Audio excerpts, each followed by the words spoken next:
Hi patrons, Scott here. This is the first of the INFJ only videos, and today I'm going to be addressing a patron question. I won't read the question out directly, but I will answer it in a sense indirectly, because the decision making is such a broad topic. I'm going to try to address the question as well as address everybody, address it from an INFJ perspective to try and make it more inclusive, yet at the same time address the question that's been given to me. I've been given a little bit of information, and so my hope is that I'm able to at least provide some direction for INFJs that are having difficulty in decision making. So I'm going to cover an overarching sort of sweep over the topic, going into it to some extent, but trying to make it more inclusive for everybody. So I'm going to break it up into a couple of sections. The first section I want to look at is just around the idea of self, and in a sense our own sense of self-worth and value. So if we have a negative self-image, if we don't believe in ourselves, if we don't have positive self-esteem, then that issue will creep through, in a sense, will creep through everything, especially in the area of decisions. So if we're having difficulty in making decisions, it could be due to some negative self-image issues that lead to an anxiousness about one's ability to know themselves and make decisions that are right for them.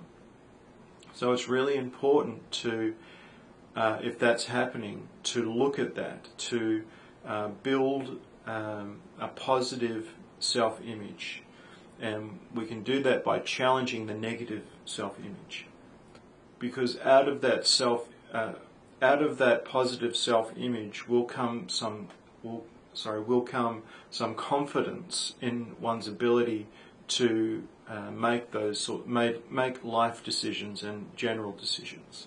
Another area of difficulty is if we've had some negative outcomes due to past decisions that have been painful, and if we haven't addressed those issues, if we've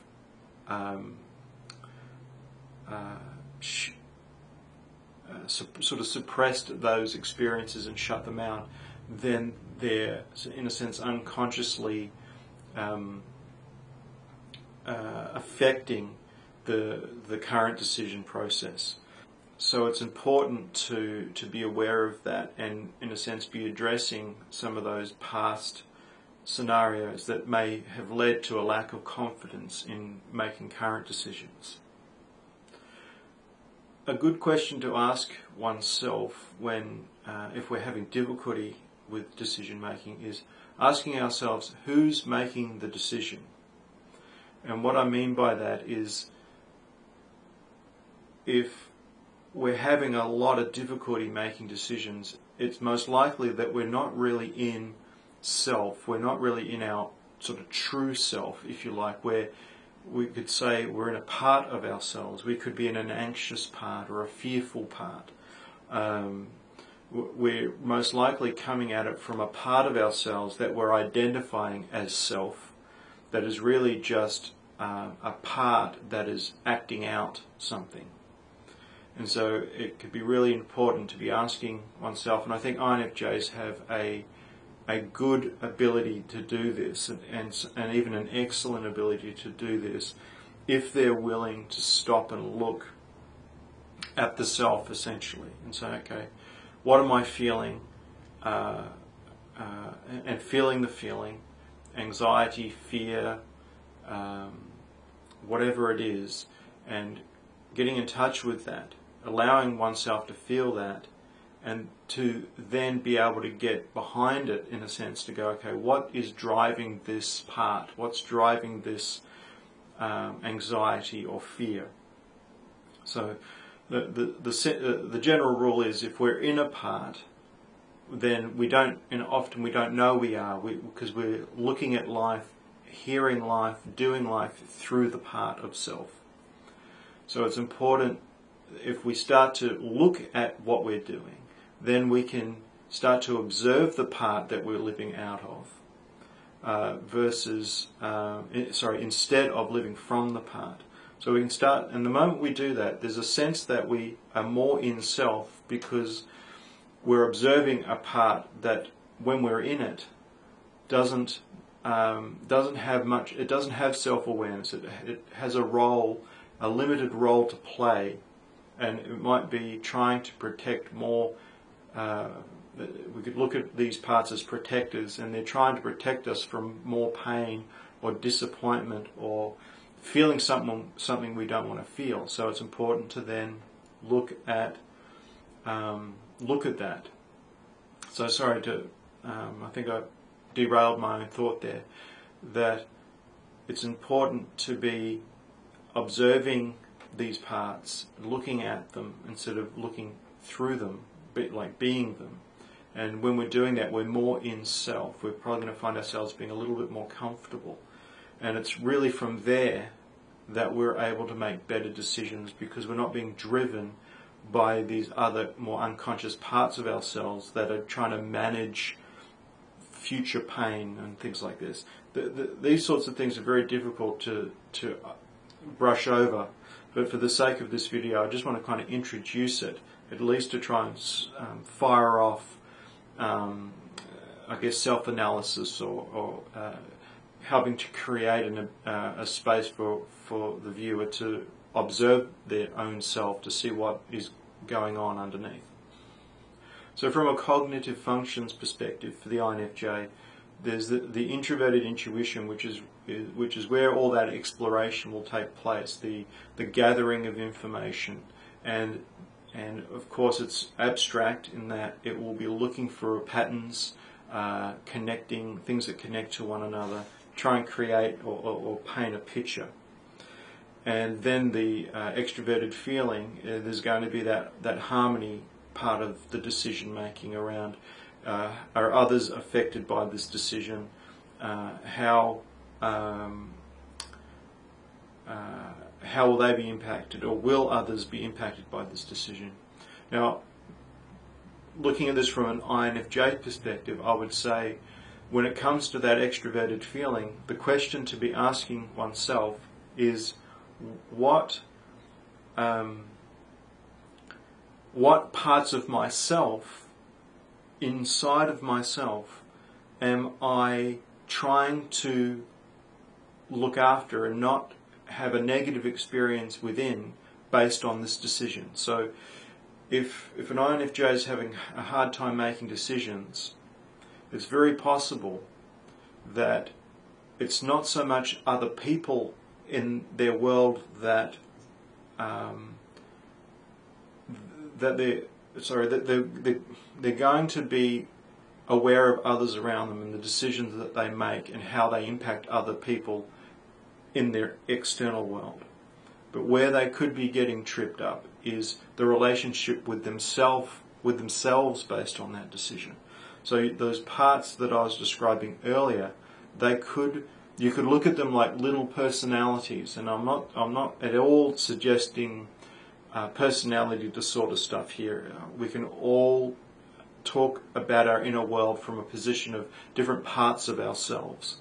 So it's possible that we've got one part of self, one protected part of self that is trying to make decisions, and it's trying to protect other parts from experiencing any pain associated with the decision it makes, and this part feels overwhelmed with the decision.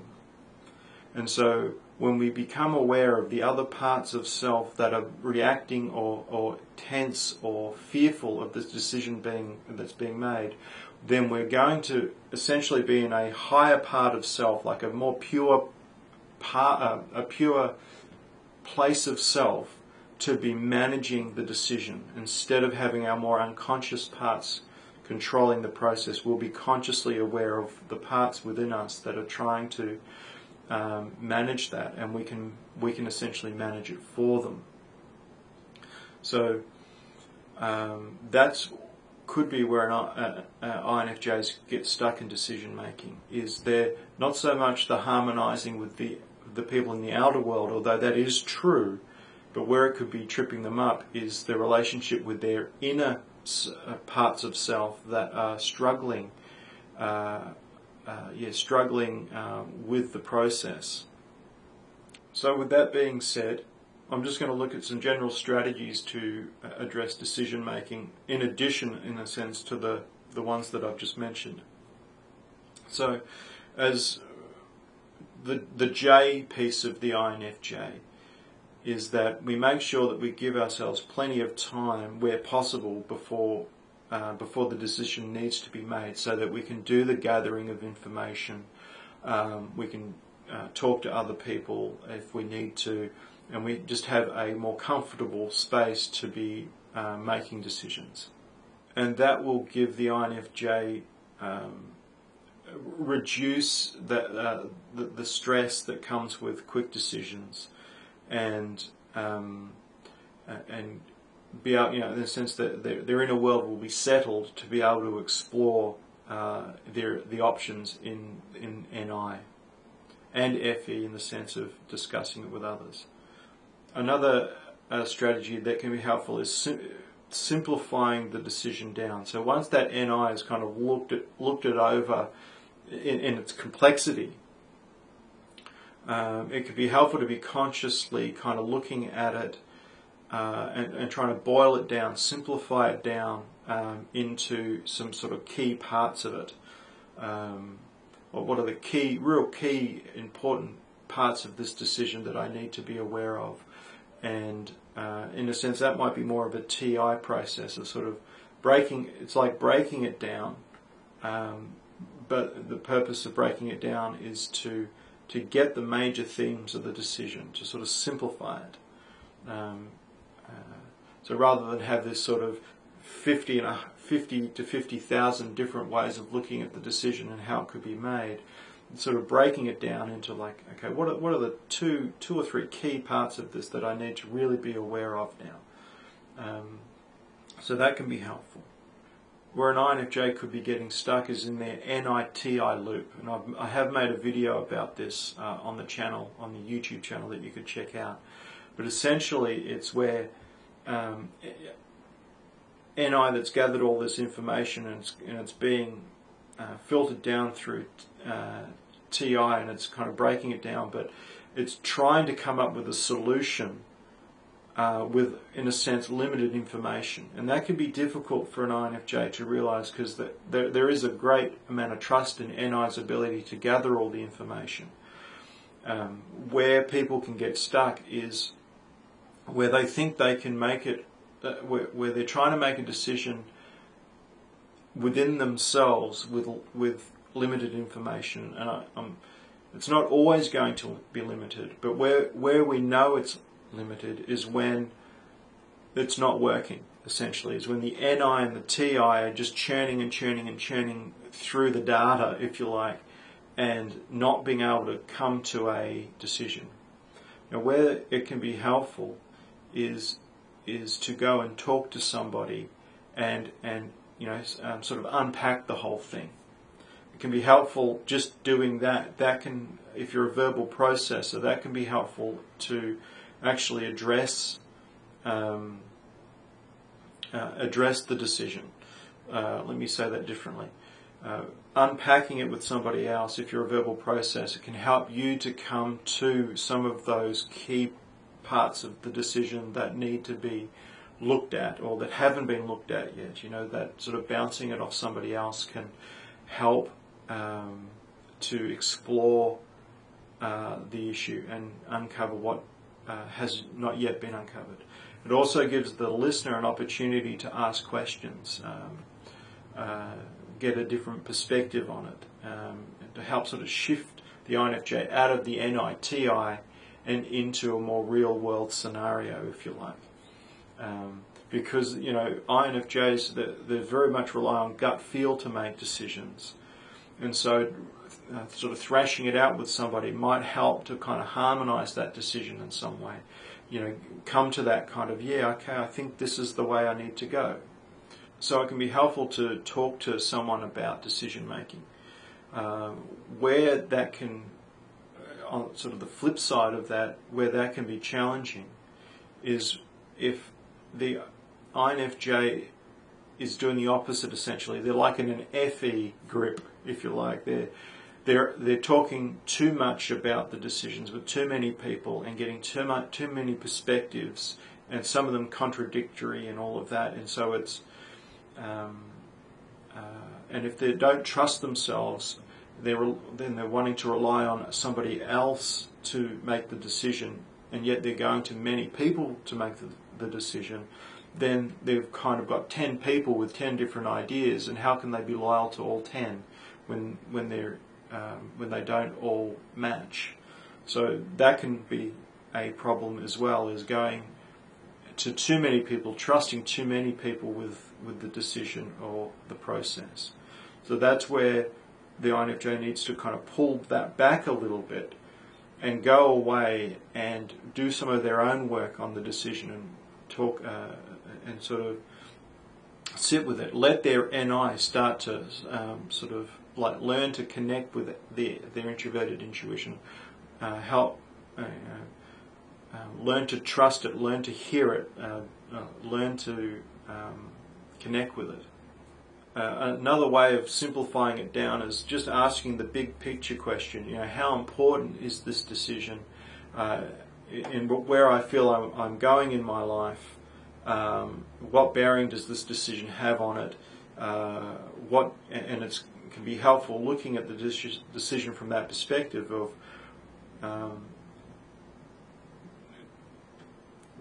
will going on option A of the decision, how will that affect my future goal and place that I'm wanting to get to? Or option B, how does that look? A way of doing that essentially is before making the decision, placing oneself in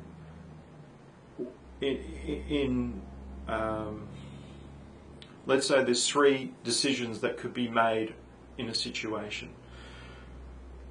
3 different directions. Let's say it's university, for instance. You know, which university am I going to go to? Just to make it simple, is okay. Placing oneself in university A situation and go, okay. So let's say I made that decision. What would be some of the how do I feel about it? And you might notice, you know, sort of information emerging saying, yeah, but we like this, or but what about this option over here? And if you do that with all 3, you might start to get a sense of which one just feels more comfortable. So placing oneself in the decision before they've made the decision, to have a look at, in a sense, the future outcome of the decision from those different places. The reason that can be helpful is because if we're prone to stress in decision making, we can want to be in the future. We can be agitated and anxious in the present before the decision's been made, and we want to be on the post-decision side of things where we've got relief. But we're stuck in making the decision because the making of the decision is stressful. So it's like we want to bypass the actual making of the decision. We just want to be on the relief end of making the decision. And that state limits one's ability to really look at all the options and make it a good decision. So what can happen is people make a snap decision to relieve themselves of the stress, and that can do one of 2 things. Often it can do 2 things. both of these things. There's the relief of making the decision, so that the stress drops, and with that stress dropping, the person is in a sense is a bit more relaxed and will start to see all the things that they missed when they were trying to make the decision in the first place, and think, oh, far out, like now that I've made the decision, I can see that this is not really where really the right fit for me. This other place is the right fit. And that's okay if the person can then make those adjustments. Say, okay, look, I've chosen this one, but I don't think that's the right place for me. I need to go in this direction. So they can use that sort of post stress-free space to get clarity, to then make adjust the decision that's being made. That's why it's helpful to place oneself in the make-believe space of making the decisions pre the actual decision being made, like pretending to be in option A, B, and C. I think I said I was going to make 2 points there. I think I made 2 points. If not, I made one big point. I'm not quite sure, but essentially that's the message I wanted to give around the sort of pre and post decision making. It can be important to see that a lot of decisions are not about sort of right or wrong, or the perfect decision, and anything other than the perfect decision is imperfect and a failure. That they're simply choices that we make with the information we have at the time.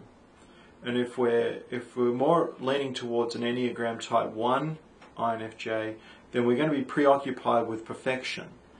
And so it'd be helpful to recognize that and see that there really is no perfect decision. There's the best decision that we can make at the time, and that each decision has an outcome, has benefits, advantages, disadvantages, consequences, and that as an INFJ, we and any type, but for an INFJ, it's never the end. The decision is not the end. There will always be another decision to be made. It's like appetites. We fulfill an appetite, we eat something, but later down the track we'll have another appetite and another decision to make. So there's always options post the decision. I mean, of course, it all depends on the decision. Getting married is one decision, on one level of decision making, versus how am I going to get to work today is another decision. So it all depends about the context and the actual decision being made. But life goes on, and we can always make adjustments or change our mind. The key is, if we're constantly changing our mind, that is more about a sort of more of a deeper issue of our relationship with ourselves. And again, that question of who's making the decision. Is it my sort of true self, if you like, or is it some part that I'm living from that's trying to protect me from feeling certain feelings that I don't want to feel, which requires a different kind of process. And I outlined that process that needs to happen earlier in this video. If if a person's having difficulty with decisions when it's connected with the people in their lives, so it is that sort of extroverted feeling, harmonizing about how will people take my decision, is then to look at what is the nature of these relationships. Are they healthy or are they not healthy? Am I overly worrying about how my decisions will be received by other people or this other person? Because if we've got another person who's a lot more confident in their decision making, and we're not very confident about ours, then their opinion's going to be much, much higher than our own. And if they don't think it's a great decision, that could leave a lot of doubt in us, even if we've made the right decision. And so again, that's about relationship with self-work, but it's also about the other people in our lives, are they helpful people? Are they nurturing people? Are they trying to manipulate me by causing me to feel doubtful about the decisions I make? So it's helpful to look at, and confronting, to look at the people in our lives to see if they are actually part of, if they are getting in the way of building confidence in decision making. If you know, are they sort of a spanner in the works, a thorn in the side in regards to my journey of making decisions? Are they making me feel like I don't know what I'm talking about or something like that? So it's helpful to look at the people or the person in our lives that a decision of ours affects, and seeing whether the attachment or the connection with them is healthy and safe and trustworthy, or if it's causing, if the other person's causing pain in our decision-making process.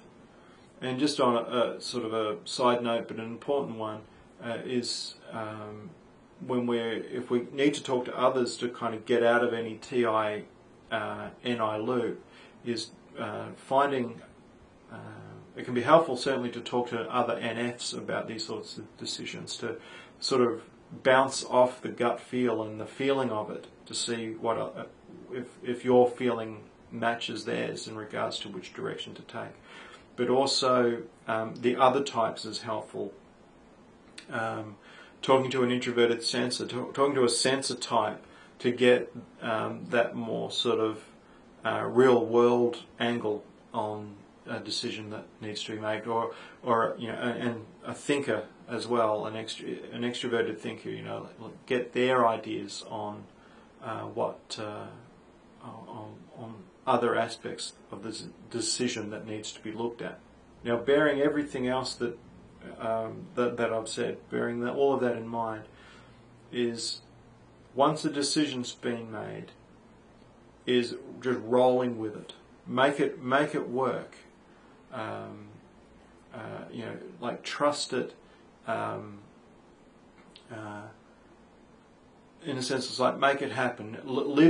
Choose to live in the reality of the decision that's been made, and see the outworking of it as neither good, bad, or indifferent, just life, interacting with the circumstances that have come about with the decision that's been made. And instead of getting locked into doubt, seeing that as just another part that's trying to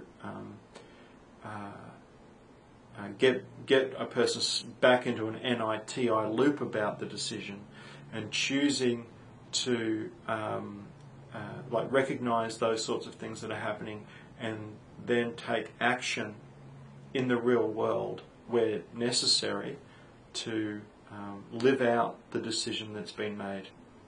Of course, you know, there's many decisions that we make on all sorts of different levels. So what I'm talking about just needs to fit within the sorts of decisions that you're thinking about or needing to make while looking at this video. Anyway, I hope it's been helpful. I hope that there's something in this video that resonates, that can help bring a shift and move out of any stuckness around making a decision, bring some clarity to the whole process, and I will see you in another video.